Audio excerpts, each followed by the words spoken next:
Bismillahirrahmanirrahim. Selamat datang ke permainan kami. Nama saya Muhammad Azami bin Ismail. Okey, hari ini cikgu nak tunjuk permainan yang dia ada dua permainan, langkah 1 dengan 2. Okey, permainan pertama nama dia Pelangi Malam. Okey. Permainan dia anda ada 20 second untuk menyelesaikan permainan ini dengan cara tangan kanan di sini dan tangan kiri di belah warna ini. Anda ada 20 second untuk kita mulai. Boleh cuba try. Betul tak? Boleh start. Ya. Okay. Kira. Kiraannya 1, 2, 3.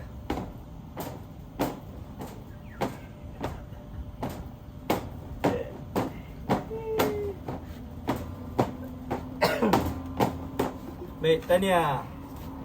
Anda boleh langkah ke peringkat seterusnya. Baik, anda dah sampai ke peringkat ini. Nama game ni Password Lock Box.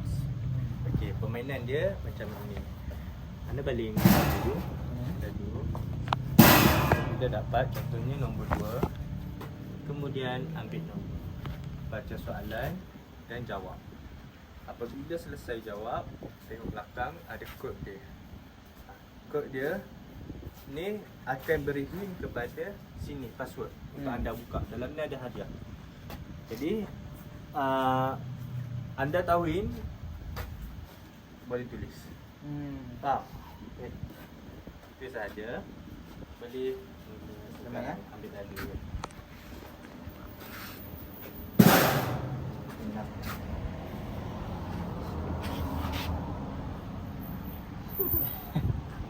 Yang 15 kali 9.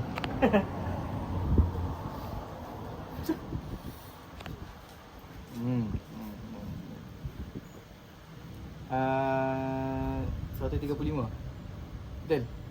135. Kod 6.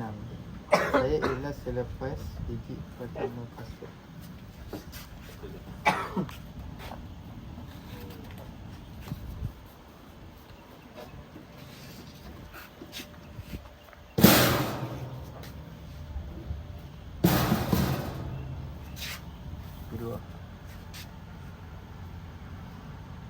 Berapakah bilangan muka surat di dalam Al-Quran? Ada 604. Betul? Ya. Kod dia 4. Hint saya ialah nombor selepas digit 5. Okay.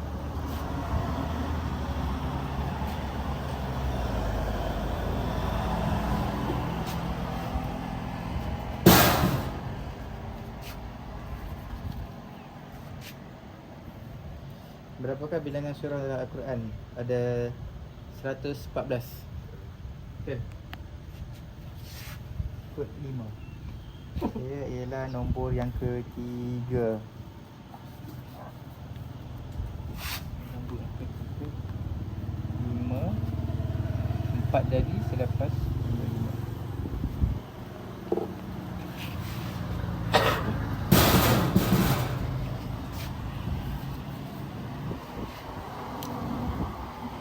Apakah nama saintifik bagi H2O? Jawapan dia hidrogen. Betul? Kod 7. Saya adalah nombor pertama.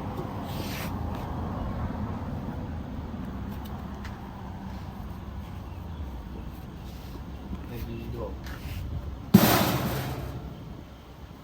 2 dah belum? 2 dah belum? 2 belum lagi. Dah lah.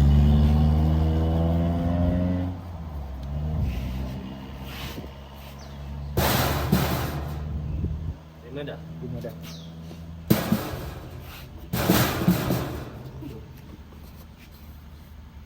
Satu lagi. Berapakah jumlah warna pelangi? Ada 7. Betul. Betul. Saya ialah nombor kedua terakhir.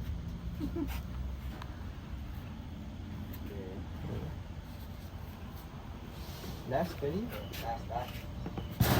Last. No problem. One. Cuba lagi. Cepat. Cuba lagi. Cuba lagi. Tak kuat tu. Cuba lagi. Cepat lagi. 3. Siapakah nama Perdana Menteri pertama Malaysia? Tunku Abdul Rahman. Betul. Kod dia bagi saya nombor tak masuk. Okay, baik. Anda telah menyelesaikan permainan ini. Maka bukalah pintu hantar karun hantar. Oh, kita dapat ni. Okey, dapat. Ambil satu je. Ambil satu. Ibarat satu jokong emas. Okey, tahniah. Tahniah.